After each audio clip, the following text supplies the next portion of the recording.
evening and welcome to this edition of the Evening News for today, Tuesday, July 9, 2024. I am Jemima Holmes. Thank you for tuning in. In the headlines this evening, Guyana's first capping stack to bolster EXXON'S oil spill response arsenal. Guyana collected $162.3 billion in profit oil and royalty payments for second quarter of 2024. Government working to stamp out corruption among high-ranking officials. 24-hour road surveillance cameras now backed by law. EXXON distances itself from NIGEL Hughes'S conflict of interest claims. And mother arrested for attempting to kill 9-year-old daughter. Now for the news in detail. With the commissioning of ExxonMobil's capping stack on Tuesday, Guyana is now home to the only capping stack in the region, one of only 13 in the world, as part of the oil company's arsenal of defenses in the event of an oil spill. Gerald Bryan was at the commissioning ceremony and filed this report. On Tuesday, ExxonMobil Guyana commissioned its long-awaited capping stack at the Guyana shore-based facility. The capping stack, which Exxon acquired as per its subscription with Oil Spill Response Limited (OSRL), is used to plug oil leaks on the subsea floor. In his address, ExxonMobil Guyana President Alistair Routledge noted that this is the latest piece of advanced technology to be added to his company's oil spill response arsenal. This capping stack that we're going to take a look at and inspect today is one example of those in-country technology capabilities. I want to thank GUYANA'S for hosting us here today and for housing this important piece of equipment for Guyana. GUYANA'S also houses our containment booms, skimmer devices, dispersants, and numerous other components of the extensive emergency response toolkit that we have placed here since we began our operations. According to Routledge, this is not only the first of its kind in Guyana and the only one in the region, but this is also one of only 13 existing capping stacks globally. He expressed hope that other oil operators will follow suit and subscribe to capping stack services as well. ExxonMobil Guyana is proud to be the inaugural subscriber to this new Guyana-based capping stack service provided by OSRL. It's our hope that other operators, both in Guyana and the neighboring countries, subscribe to this service, because that will truly reflect the benefit of bringing this technology to the region, is that all operators drilling wells in this part of the world subscribe to the technology that we have brought into Guyana. We certainly expect never to use this equipment in real life, but we will continue to look after it, preserve it, whether based here at the Guyana Shore Base or in the future over at the Vredenhoek Shore Base, ensuring that it is always prepared for deployment and that we have people prepared and ready to do so. However, Routledge was asked about the deployment time for the capping stack. As he explained it, the equipment can be ready to go within a short space of time, but clearing the way for it will take up most of the time. By bringing it here, what we've reduced is the time it takes to actually bring it in country. That isn't really the critical path. It's making sure that the offshore location, should an event happen, is ready. So usually debris removal is the critical path activity. So it's within a few days. It would take a few days to get from here to... It will be, we will always have a vessel ready to go to mobilize it. So deploying it offshore is that isn't the critical path. It's making sure that the offshore location is ready to receive it. Meanwhile, the Environmental Protection Agency's oil and gas head, Joel Gravesandy, noted that Exxon's procurement of the capping stack is in keeping with their yellowtail permit requirements. But also, it will reduce the time, which is the most important thing. Whenever responding to an emergency, the time it takes to respond to that emergency is vital, right? And having this capping stack in country, the only one in the region, and as they mentioned, one of 13 globally, it will reduce our response time to capping a well from 9 days to 3 days, right? Which will aid enormously. Guyana remains protected from any liability with 3 layers of defense should an oil spill occur, a sum that amounted to more than US $20 billion as of 2023. Gerald Bryan, The Evening News. Once again, here is Gerald Bryan, who reports that the second quarter of 2024 saw Guyana collecting a total of 162.3 billion Guyana dollars in revenue from both profit oil and royalty payments as a result of 8 lifts from the Liza Destiny, Prosperity, and Unity floating production storage and offloading vessels. According to the notification of receipts, which was tabled in the National Assembly on Monday, Guyana received $162.3 billion in revenue from April to June 27, 2024. Finance Minister Dr. Ashley Singh, who presented the document to the National Assembly, also presented the NRF and the Public Accountability and Oversight Committee annual reports for last year. Government Notice Number 3 of 2024 regarding the notification of receipts of all petroleum revenues paid into the Natural Resource Fund during the period from 29th March 2024 to the 30th of June 2024. The annual report of the Natural Resource Fund for the year 2023.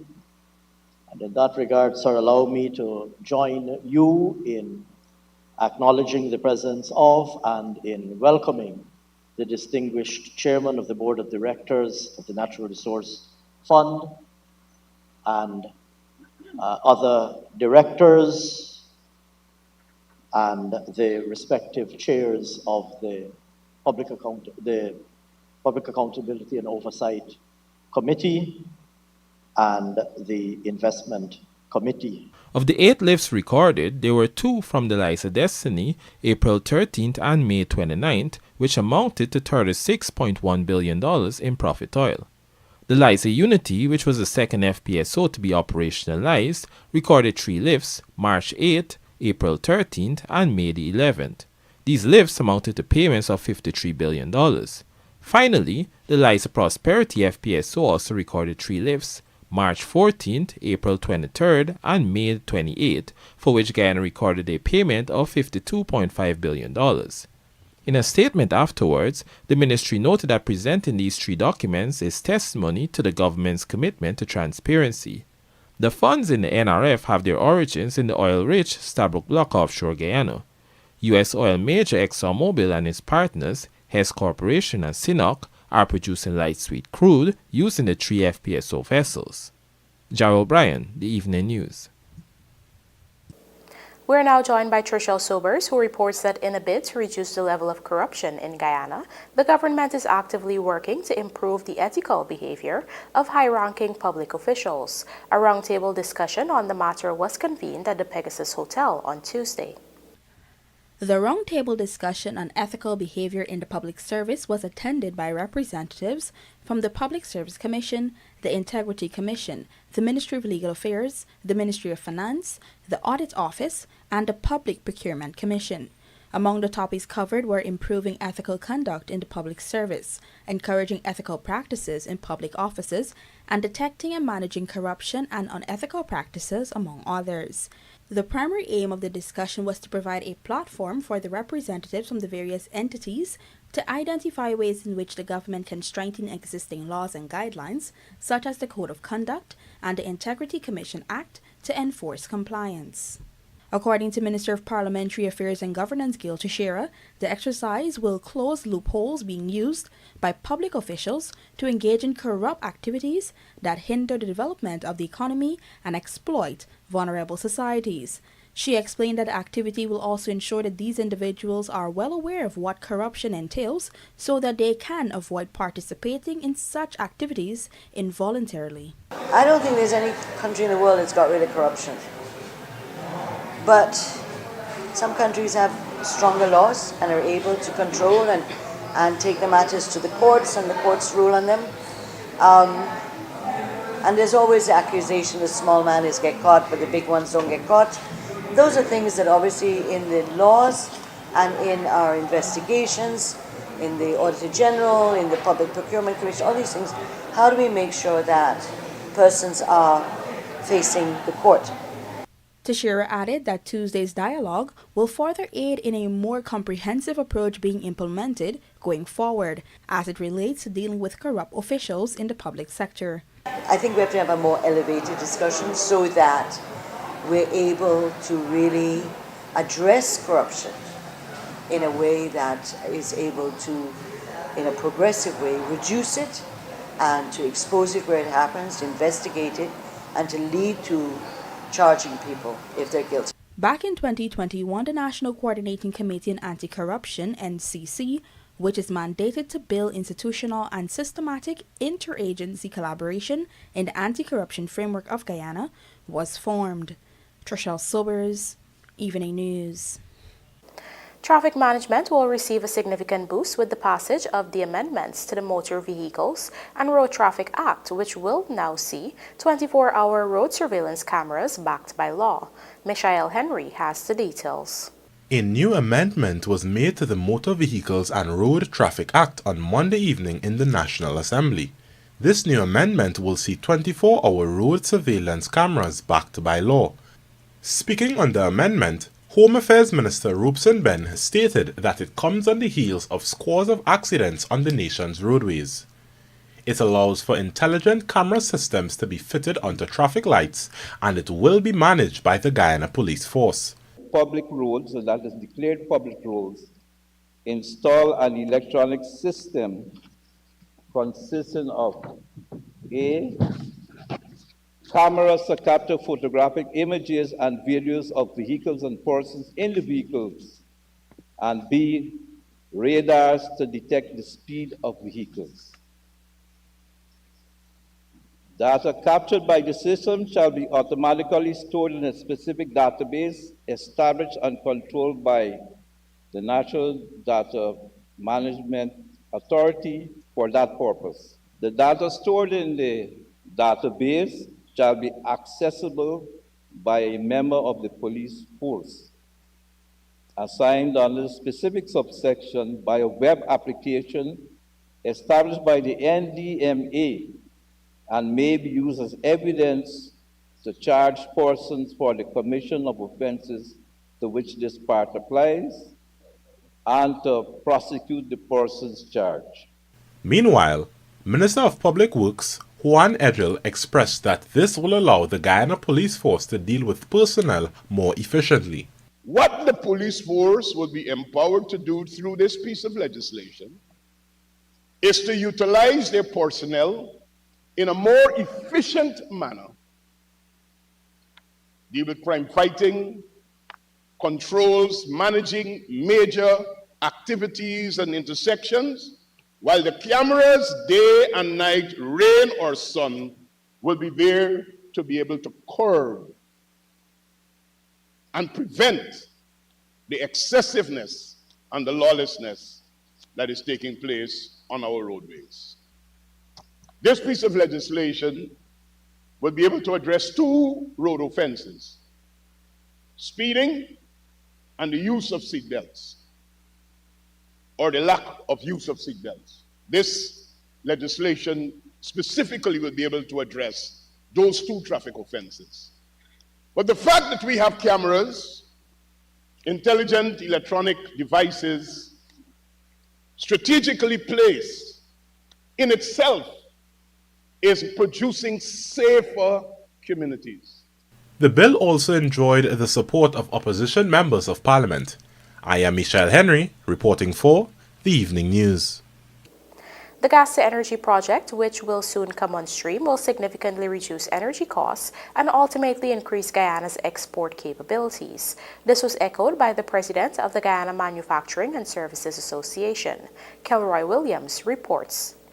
President of the Guyana Manufacturing and Services Association, GMSA, Ramsey Ali, highlighted that most local manufacturers are not competitive in the export market due to the high cost of production, which is fueled significantly by high energy costs. On this point, Ali highlighted that the reduction of the cost of energy is expected when the new gas-to-energy project comes on stream by 2025. But really and truly, you don't make a significant amount of profit in exports, simply because of the cost of production. So there you go. So if you can have that kind of reduction in your cost because of energy, and then we're going to talk just now about the quality of energy, your export, these companies I'm talking about, their exportability will significantly be raised, including mine. Moreover, Ali noted that the new project will primarily benefit small businesses by reducing energy costs up to 30%. He noted that most large manufacturing companies have already invested in energy generating systems. So if you look at they're almost, at GMSA, we have just about 120 members who are small. We still call them small agro-processors. But their level of quality control, packaging, labeling, quality of the products have really gone up. So for them, I'm even more excited for them with this project than for the larger companies, because some of the larger companies have invested so heavily in their generating systems. But for me personally, I am so excited about the effect, the positive effect we will have for the smaller businesses. If they can see a 20% reduction in their cost or 30% reduction in their overall cost because of energy, that's going to be amazing for them. It can be a game changer for them. Additionally, Ali noted that the low energy costs coupled with the increase in consumption of local products and the implementation of new agricultural practices will pave the way for Guyana to become a regional leader in agro-processing. Kelroy Williams, The Evening News. Coming up on the other side of the break, mother arrested for attempting to kill 9-year-old daughter. Please stay tuned.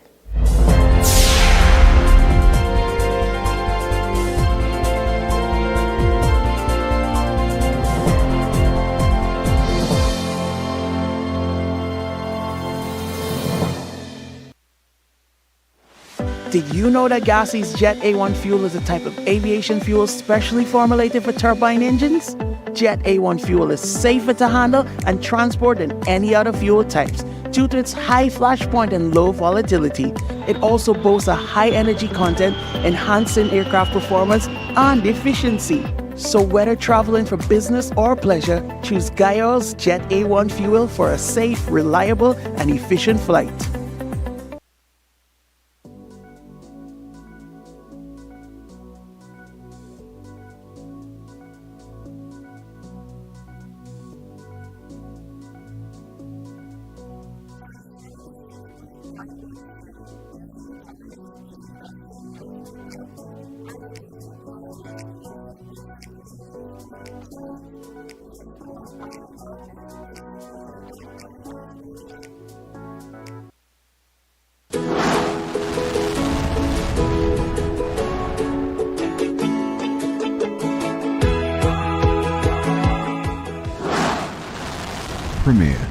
Premier insurance coverage for less. Stay safe. Sun or rain? Up or down? No one knows what tomorrow will bring, but with Premier's commercial property insurance, you'll be ready. For all risks insurance, call 223-0840 or visit premierinsurance.gy. Fuel your success. Premier Insurance. Premier insurance coverage. Guys, I think I'm in love! Wow! Yeah, I was looking at you too. What? What are you talking about? I'm in the tiles. Where did you get them? Oh, Mima Decor. Obviously the best tile store in Guyana. Come, let me take you there. My kitchen, my bathroom, my floors. Mima Decor has everything. And the prices are great too. So, girl, want to have a date now? We can build on that.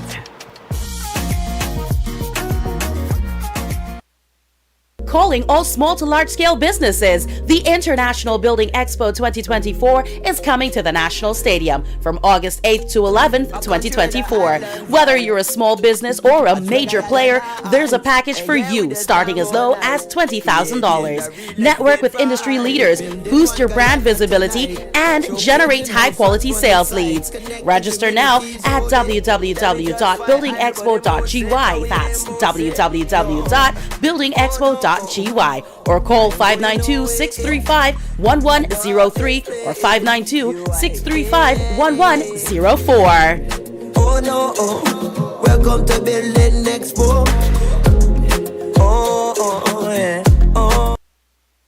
Join us for our opening day at the prestigious Art Williams and Harvey Wendt Aeronautical Engineering School on July 12th at 10 a.m. at the Eugene F. Correa International Airport. Experience firsthand the excitement of our workshops. Gain insights from industry experts. Enroll now and graduate with an associate's degree in aircraft maintenance engineering. Call us on telephone numbers 222-2155 or visit our website at aesguyana.net.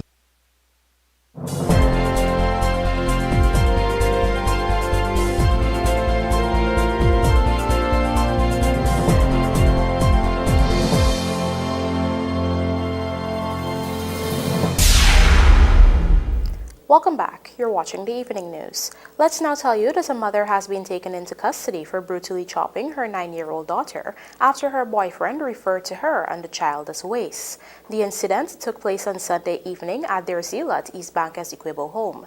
Based on information received on Sunday, a heated argument erupted between the woman and her lover, during which the man referred to her and her daughter as waste and said he did not want them anymore. Soon after he left the house, the woman allegedly took a chopper and inflicted a wound on her daughter's left arm in an attempt to kill her. The child, however, managed to escape and was rescued by a neighbor who took her to the Leonora Cottage Hospital. She was treated and referred to the West Demerara Regional Hospital, where she has been admitted. Meanwhile, the woman was contacted by detectives who observed a chop wound to her left arm. Upon inquiring, she told them that the wound was self-inflicted. As such, she was taken to the Leonora Cottage Hospital, where she was treated. Upon her discharge, she was taken into custody pending investigations. While debate has swirled on social media over whether newly elected Alliance for Change leader Nigel Hughes may have a conflict of interest because of his law firm's ties with ExxonMobil Guyana, the oil company is distancing itself from any suggestions of wrongdoing. Here are the details from Charles Bryan. The recent election of attorney-at-law Nigel Hughes as leader of the Alliance for Change has prompted concerns that his law firm's representation of oil company ExxonMobil Guyana was a conflict of interest. On Tuesday, during the sidelines of an event, ExxonMobil Guyana President Alistair Routledge was questioned about this.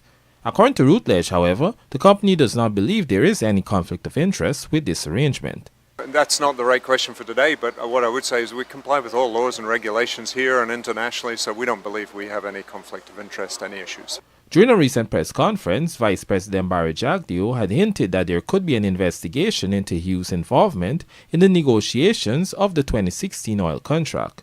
In the period from May 2015, when Nigel Hughes was still chairman of the party, the negotiations started. Because Exxon, their own report said that Exxon sent this document over proposing a timeline and the sets of issues to be negotiated that will eventually be the PSA. So Nigel Hughes lied about this when asked by Global. He said to Global Witness, "Oh, I was not Exxon lawyer when Trotman was minister." But it wasn't true. 11 months after Trotman became a minister, that's when he resigned. So here is the chairman of the party, in fact, the general secretary of the party, negotiating with Exxon, and the chairman of the party is Exxon's lawyer. For his part, Hughes has already dismissed mounting concerns over the alleged conflict of interest between his political and professional careers. He has also denied ever participating in the negotiations between ExxonMobil and the then Guyana government on the lopsided 2016 oil contract. There were claims of conflicts of interest between then Natural Resources Minister Raphael Trotman and Hughes, both of whom belonged to the same political party. Hughes' law firm, Hughes, Field & Stobie, had represented ExxonMobil and its co-venturers during those negotiations. Gerald Bryan, The Evening News. Guyana has sent its second relief aid shipment to assist St. Vincent and the Grenadines, which was recently devastated by Hurricane Beryl. Kelroy Williams reports. On Sunday, personnel from the Civil Defense Commission, supported by volunteers and members of the Guyana Defense Force, dispatched another shipment of relief aid to islands impacted by the recent hurricane.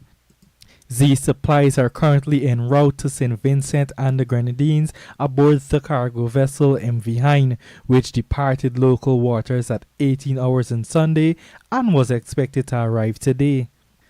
The items being sent to St. Vincent and the Grenadines include pumpkins, cassava, milk, peanut butter, tarpaulins, batteries, battery chargers, solar fans, lamps, mattresses, pillows, clothing, sanitary products, hygiene items, first aid kits, power tools, zinc, lumber, doors, generators, water tanks, and safety vests.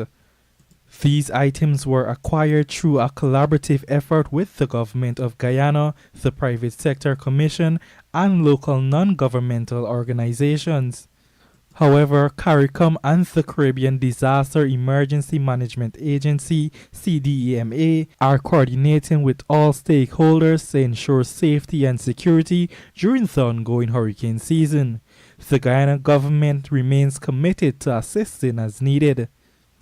One day after the devastation in Grenada, the government of Guyana dispatched a shipment of relief aid via the Guyana Defense Force to that island. In addition, on Monday, the Guyana Defense Force deployed an assessment team via GDF Beechcraft 8R 1GY from Air Station London, Guyana to Grenada. Led by Lieutenant Colonel Andy Pompey, the team will conduct damage assessment and needs analysis ahead of the contingent's main deployment to assist in rebuilding efforts. Hurricane Beryl, initially a tropical storm, intensified rapidly on June 30th, becoming the earliest major hurricane in the Atlantic. It made landfall last week in Carriacou, Grenada, then in St. Vincent and the Grenadines. Hurricane Beryl also wreaked havoc on Jamaica and other smaller islands before heading to Texas. Kelroy Williams, The Evening News. The Ministry of Health has reported nearly 9,000 cases of HIV in Guyana, with the majority of these cases now under viral suppression due to persistent efforts in treatment and intervention. Here are the details in this report. This was revealed by Health Minister Dr. Frank Anthony during the national launch of the lymphatic filariasis elimination campaign for Regions 3 and 4 at the Carmel Secondary School in Charleston last week. Dr. Anthony emphasized the progress made in managing HIV, noting that continuous treatment is essential for prolonging lives. We are able to measure that by doing viral loads to each one of our patients. If you are virally suppressed, what that means is that you cannot transmit the infection to another person. The minister expressed optimism that this trend will persist as more people seek treatment and regular testing. He also addressed the significant strides made in combating hepatitis C. He explained that recently, treatment for hepatitis C was prohibitively expensive, costing approximately $8,000 initially, later reduced to about $20,000 and now approximately $2,000 from manufacturers.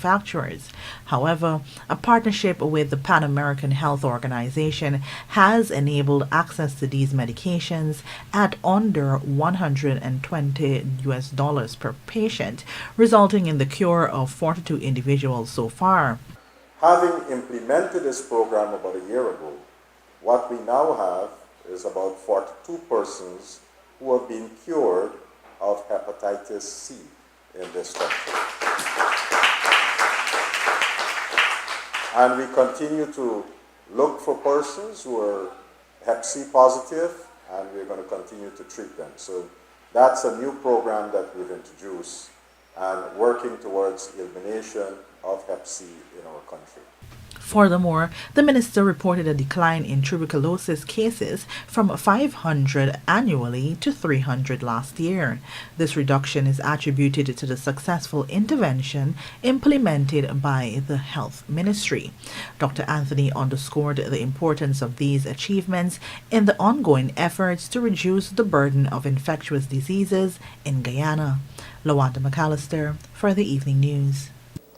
Despite recent flooding in some communities in Region 6, Regional Chairman David Armagon has reported rice cultivation has not been affected and no lands are under cultivation. Andrew Carmichael has that story.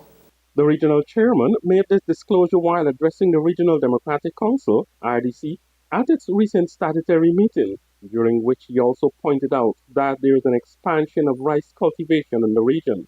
Additionally, he told the meeting that new lands are now under rice cultivation on the east bank of Berbice. The recent floods, he assured, did not affect the rice cultivation. It has affected, to some extent, the cash crop, but not so much the rice crop. Because I was passing through some of the rice areas yesterday. And then the good news is that the government of Guyana, through the president himself, had allocated a few machines to the east bank of Berbice to clear lands that were idle over the last maybe 10, 15 years. And so that has helped, and so almost 1,500 acres of new lands are now under rice cultivation in the east bank of Berbice area. So that will probably take us to about 65,000, 66,000 acres of land now under rice cultivation in the region.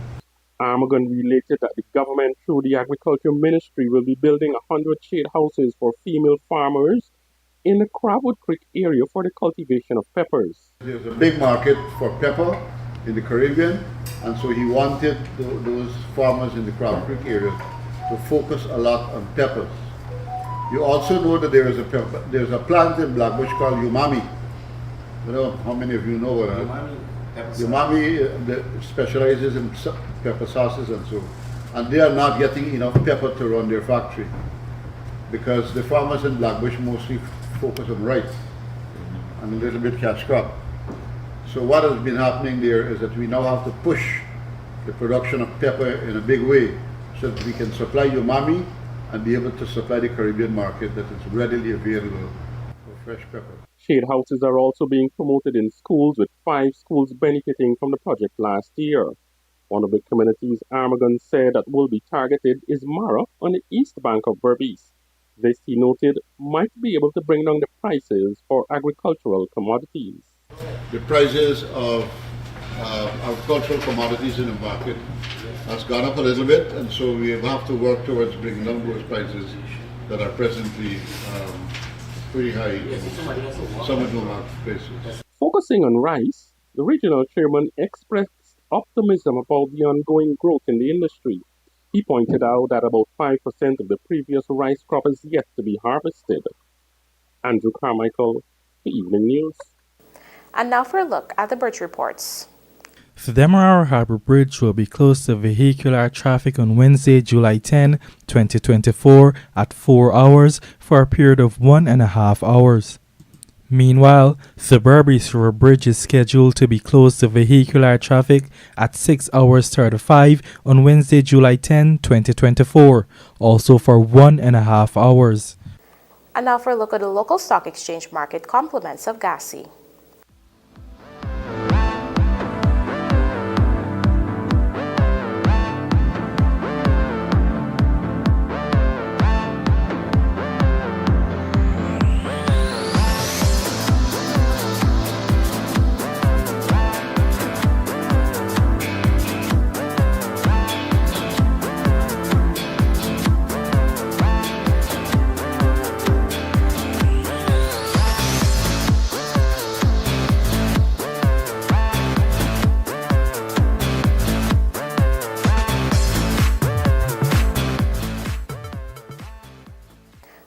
Britain and NIGEL take top spots in KFC's table tennis summer showdown, and Guyana finished second place in Junior Casa Championships. This and more coming up in the Sportcast, sponsored by MaCorp.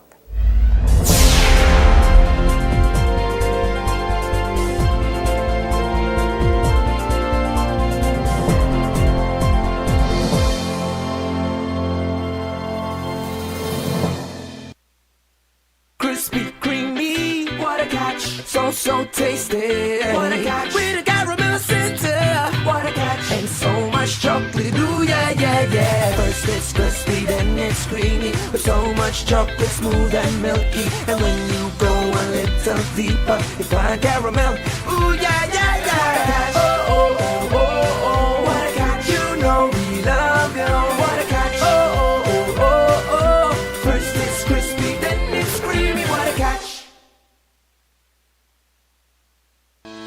GCOM is currently conducting a claims and objections exercise to produce an official list of electors, OLE. GCOM has posted the preliminary list of electors, PLE, in all of the registration divisions across Guyana for you to check if you are listed, and if so, whether your particulars are accurate. If you are 18 years or over by June 30, 2024, and you are a Guyanese citizen by birth, descent, or naturalization, or a citizen from a Commonwealth country living in Guyana for 1 year or more, you are eligible for inclusion in the OLE. If you are eligible for inclusion in the OLE, you are required to apply for registration if your name is not in the PLE, apply for a transfer if you have changed your address since you were registered, apply for a name change if you have changed your name, or apply for a correction if your registration particulars are incorrect. Any person whose information on the PLE is incorrect can apply for such information to be changed or corrected. Any person applying for a change or correction to his or her particulars must provide the relevant original source document, birth certificate and deed poll for a name change by deed poll, marriage certificate and ID card for a name change by marriage, divorce absolute in the case of a woman who is desirous of reverting to her maiden name from her married name, birth certificate, adoption or naturalization certificate for correction of minor clerical errors. Visit the GCOM registration office responsible for your area of residence to conduct any of those transactions. The claims aspect of this exercise will end on Monday, July 15, 2024. For more information, contact the GCOM on 225-0278-9 or visit www.gcom.org.gy.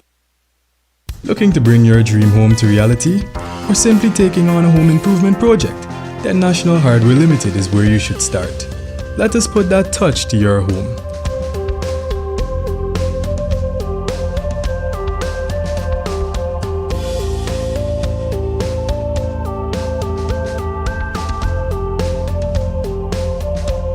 Choose from over 1,000 Berger Paint Original hues for any surface.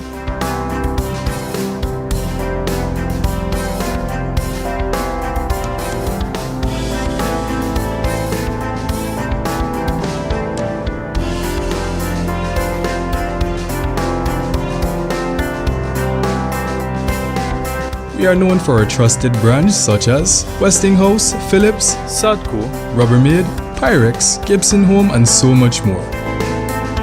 National Hardware Limited, your do-it-best store. Located in downtown Georgetown and industrial site Rhymeville. Gold mining can be expensive if you don't have the right tools. Mining requires engines that can pump high volumes of water and slurry, the most tried and tested of which are GOV'T engines. GOV'T engines are among the most reliable in the world. Where can you get them? At your #1 industrial solutions provider, Sylvies. We have them in 2 to 6 cylinders, ranging from 23 horsepower to 80 horsepower. Most miners use GOV'T engines because they're lightweight, use less fuel, and require less maintenance because they are air-cooled. So what are you waiting for? If you can't make it to our 31 High and Hatfield Streets Georgetown location, we can deliver. Give us a call on 227-6226 or WhatsApp us on 623-7755 or visit our website sylviesonline.com. Sylvies Industrial Solution, proudly serving Guyana for over 4 decades. Join us for our opening day at the prestigious Art Williams and Harvey Wendt Aeronautical Engineering School on July 12th at 10 a.m. at the Eugene F. Correa International Airport. Experience firsthand the excitement of our workshops. Gain insights from industry experts. Enroll now and graduate with an associate's degree in aircraft maintenance engineering. Call us on telephone numbers 222-2155 or visit our website at aesguyana.net. Calling all small to large scale businesses, the International Building Expo 2024 is coming to the National Stadium from August 8th to 11th, 2024. Whether you're a small business or a major player, there's a package for you starting as low as $20,000. Network with industry leaders, boost your brand visibility, and generate high quality sales leads. Register now at www.buildingexpo.gy. That's www.buildingexpo.gy. Or call 592-635-1103 or 592-635-1104. Oh no, welcome to Building Expo. Yeah. Okay, now, from the beginning. Let's rock and roll, gentlemen.